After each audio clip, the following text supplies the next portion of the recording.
বিসমিল্লাহির রহমানির রহিম। আজকে আমরা আলোচনা করব রুয়েট অ্যাডমিশন টেস্টের ফিজিক্স ভৌত পাঠ সম্পর্কে।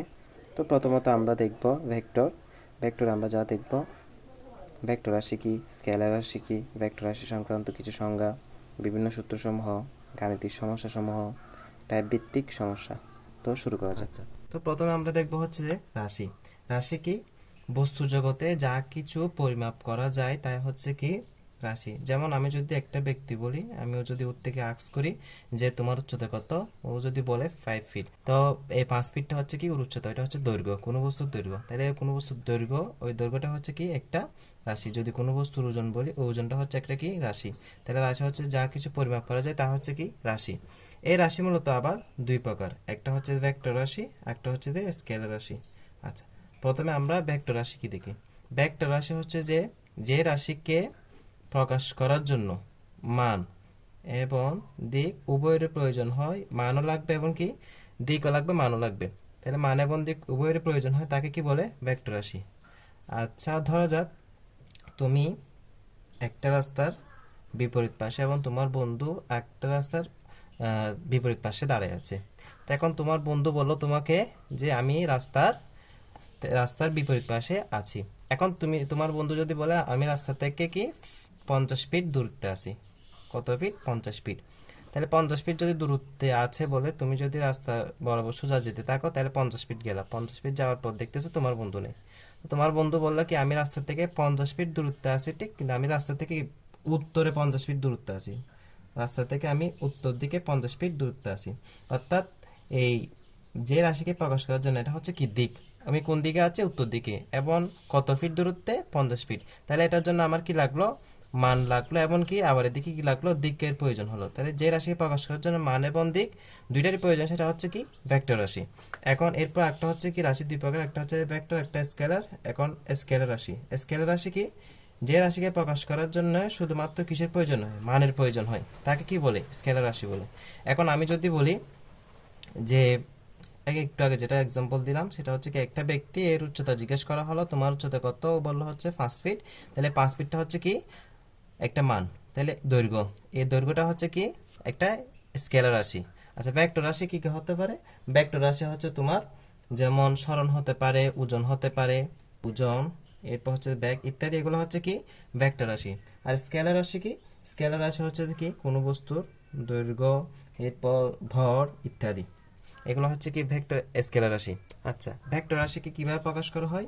ভেক্টর রাশিকে প্রকাশ করা হয় মূলত এই এ দিয়ে, এর উপর একটা এরো চিহ্ন দিলে এটা হচ্ছে একটা কি ভেক্টর। তারপরে একক ভেক্টরের ক্ষেত্রে এক ক্যাপ দেওয়া হয়। আচ্ছা, ধরা যাক একটা বস্তু এখান থেকে বা একটা এই পয়েন্ট থেকে যাত্রা শুরু করে পি পর্যন্ত গেল, ও পয়েন্ট থেকে যাত্রা শুরু করে পি পয়েন্ট পর্যন্ত গেল। তাহলে এটাকে আমরা বলতেছি ও পি ভেক্টর।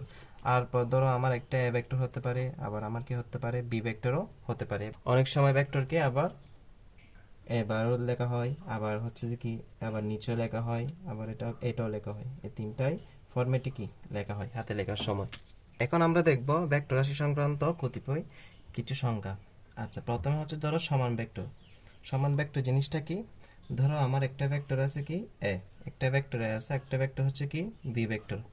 যদি এ ভেক্টর সমান যদি বি ভেক্টর হয়, অর্থাৎ এইটা যতটুক এটাও কি যদি সেম হয়, তাহলে এটাকে আমরা কি বলবো? এই সমান ভেক্টর। এরপর হচ্ছে ঋণাত্মক ভেক্টর বা বিপরীত ভেক্টর। ধরো আমার একটা ভেক্টর হচ্ছে কি এখান থেকে শুরু করলে এই পর্যন্ত গেল। এখন একটা ভেক্টর হচ্ছে যে আমার এই সোজা এভাবে গেল। এই ভেক্টরটা যদি আবার সেম সমান সমান আকারে যদি আমার বিপরীত দিকে যদি আসে, তখন সেটাকে বলতেছি আমরা কি ঋণাত্মক ভেক্টর বা বিপরীত ভেক্টর। অর্থাৎ যদি আমার এটা ও থেকে পি হয়, ধরো ওপি, এটা যদি আমি ভেক্টর ওপি ভেক্টর বলি, ওপি ভেক্টর সমান আমি কি বলতেছি এ ভেক্টর। ধরো আমার এখান থেকে শুরু করে পি থেকে শুরু করে আবার যদি পিছনে ব্যাক যায়, সেটাকে আমরা বলতেছি কি ধরো O P negative. O P vector সমান আমি কি বলতেছি তখন এটাকে বলতেছি আমরা ঋণাত্মক ভেক্টর। এটা হচ্ছে সোজা যাচ্ছে, এটা হচ্ছে বিপরীত দিকে যাচ্ছে, তখন সেটাকে আমরা কি বলতেছি ঋণাত্মক ভেক্টর। এখন আসি সদৃশ বা সমান্তরাল ভেক্টর। ধরো আমার একটা ভেক্টর এ ভেবে গেল তার সমান্তরালে, অর্থাৎ সমজাতীয় দুটি ভেক্টর যদি একই দিকে যায়, একটা ভেক্টর ধরো আমার হচ্ছে কি বি ভেক্টর, যদি এটা এখান থেকে শুরু করে এই পর্যন্ত গেল সমানভাবে, এটা হচ্ছে কি সমান্তরালভাবে এখান থেকে শুরু করে এভাবে গেল, তাহলে আমরা বলতেছি কি এ এবং বি দুইটি কি সদৃশ ভেক্টর, এ ও বি দুইটি সদৃশ ভেক্টর বা সমান্তরাল ভেক্টর। সমান্তরাল তো আমরা বুঝি সমানভাবে কি একই আকারে একইভাবে কি চলতে শুরু করলে সেটাকে আমরা কি বলতেছি সমান্তরাল বলতেছি।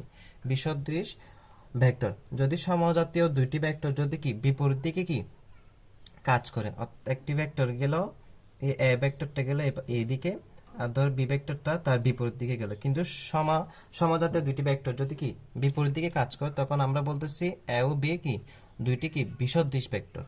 এরপর হচ্ছে সমরেখ ভেক্টর। সমরেখ ভেক্টর কি, ধরো আমার যদি দুই বা ততোধিক ভেক্টর যদি কি সরল রেখা বরাবর বা পরস্পর সমান্তরাল ক্রিয়া করে, যেমন এ একটা ভেক্টর, ধর বি একটা ভেক্টর, সি একটা ভেক্টর, একটা সরল রেখা বরাবর যদি কি বা পরস্পর সমান্তরাল ভাবে কি করে ক্রিয়া করে, এটা হচ্ছে সমান্তরাল ভাবে এটা সমান্তরাল এটা সমান্তরাল, এটা তাহলে কি A vector B vector C vector হচ্ছে কি মানে A vector B vector C vector এগুলো হচ্ছে কি সমরেখ ভেক্টর। আচ্ছা এখন আমরা দেখব সমতলীয় ভেক্টর।